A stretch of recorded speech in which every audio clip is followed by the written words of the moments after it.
Hello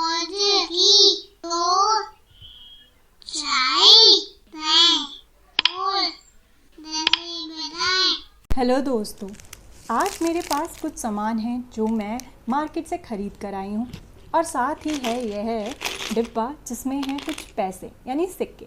तो हमें आज देखना है कि जब मैं मार्केट से ख़रीद के आई सामान तो मैंने दुकानदार को कितने पैसे दिए होंगे। जब भी हम कोई सामान ख़रीदते हैं तो हम पैसे देते हैं ना, उसका कुछ दाम होता है, वो हम दुकानदार को पे करते हैं और फिर हमें वो सामान मिल जाता है।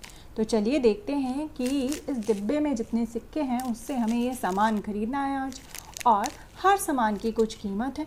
तो एक एक करके देखते हैं कि ये क्या क्या सामान है और वो कितने रुपए का आएगा, यानी कितने सिक्के हमें दुकानदार को देने होंगे। तो चलिए दोस्तों देखते हैं। तो दोस्तों ये रहा मेरा सामान जो मेरे पास है और ये रहे पैसे। यह अगर आप मुझसे ख़रीदते हैं तो आप इनमें से मुझे कितने पैसे देंगे, या फिर अगर ये सामान मैं आपसे ख़रीदती हूँ तो इनमें से आप मुझे कितने पैसे देंगे। चलिए देखते हैं एक एक करके। सबसे पहले इस कॉफ़ी को देखते हैं। ये नेस्कैफ़े कॉफ़ी का छोटा पाउच है, छोटा वाला पैकेट। तो देखिए इसका दाम यहाँ लिखा है, कितना लिखा है, 2 रुपये। तो अगर मैं ये पैकेट ख़रीदती हूँ या हम ये पैकेट ख़रीदते हैं तो हमें दुकानदार को कितने पैसे देने होंगे। हम 2 रुपये का सिक्का दे सकते हैं दुकानदार को, या फिर हम अगर 2 रुपये का सिक्का ना दे तो हम 1 रुपये और यह 1 रुपये, तो यह 1 और 1 हो गया 2 रुपये जितने की ये कॉफ़ी है। तो या तो हम ये 2 1 के सिक्के दे सकते हैं दुकानदार को, या फिर हम उसको सीधा 2 रुपये का सिक्का दे सकते हैं और ये कॉफ़ी ख़रीद सकते हैं। देखिए ज़रा, यह एक और कॉफ़ी का पैकेट है, पर यह कॉफ़ी का पैकेट जो है यह इस कॉफ़ी के पैकेट से बहुत बड़ा है। तो देखते हैं यह कॉफ़ी का पैकेट कितने रुपए का है। देखिए आपको इसका प्राइस दिखा, कितने रुपए का है। यह है 10 रुपये का, आगे र बना है यानी रुपीज़ का साइन, और यह है 10 रुपये।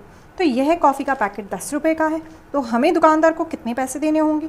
या तो हम उसे सीधा यह 10 का सिक्का दे सकते हैं और ये कॉफ़ी ख़रीद सकते हैं। अगर हमारे पास 10 का सिक्का ना हो और सिर्फ 2 के सिक्के हों तो हम क्या करेंगे।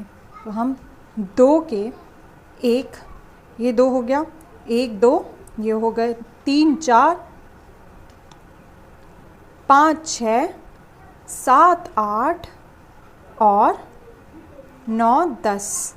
तो कुल कितने 2 के सिक्के देने होंगे क्योंकि 10 रुपये हो जाए।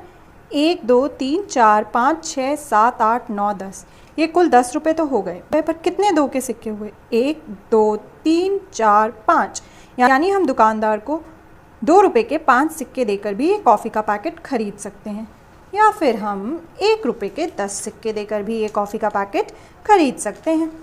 अगली चीज़ जो है वो है यह है इनो का पैकेट। अब ये इनो का पैकेट जो है किस लिए लेते हैं हम, जब हमें गैस हो जाती है, पेट में दर्द होता है तो हम इनो लेते हैं। तो ये इनो का पैकेट कितने का है, चलिए ध्यान से देखते हैं, कहीं इस पे लिखा हो कि ये कितने का है। आगे की ओर तो नहीं लिखा, हम इसे पलट के देखते हैं कहीं लिखा हो कि इसका प्राइस कितना है। इस इनो के पैकेट पे यहाँ पर एकदम नीचे बहुत छोटा सा, अगर आप ध्यान से देखेंगे तो यहाँ लिखा है 9 रुपये, रुपीज़ 9। तो यह इनो का पैकेट जो है यह है 9 रुपये का। तो हम दुकानदार को कितने पैसे देंगे, चलिए देखते हैं। जो जो पैसे आ रहे हैं हम उसे गिनते हैं और पैसे छांटने की कोशिश करते हैं। तो अगर हम दुकानदार को 9 रुपये देने हैं तो ये 2 का सिक्का 2 3 4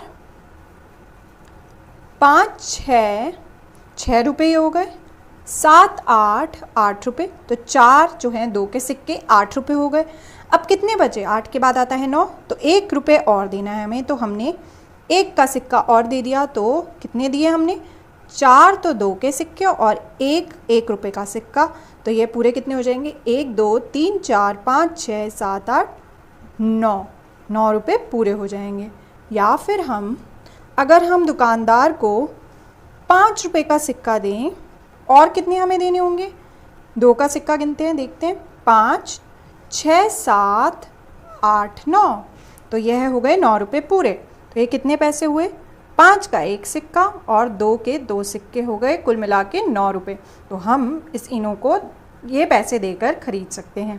तो दोस्तों हमने यह तो देखा कि यह सामान जो है वो कितने रुपए में हम खरीद सकते हैं, यानी कितने सिक्के हमें दुकानदार को देने होंगे। लेकिन आप अगली बार जब दुकान पर जाएं या कोई सामान खरीदे या घर में कोई भी सामान हो तो ज़रूर देखना कि वह कितने रुपए का है और उसे खरीदने के लिए हमें दुकानदार को कितने सिक्के देने होंगे और कितने रुपए के।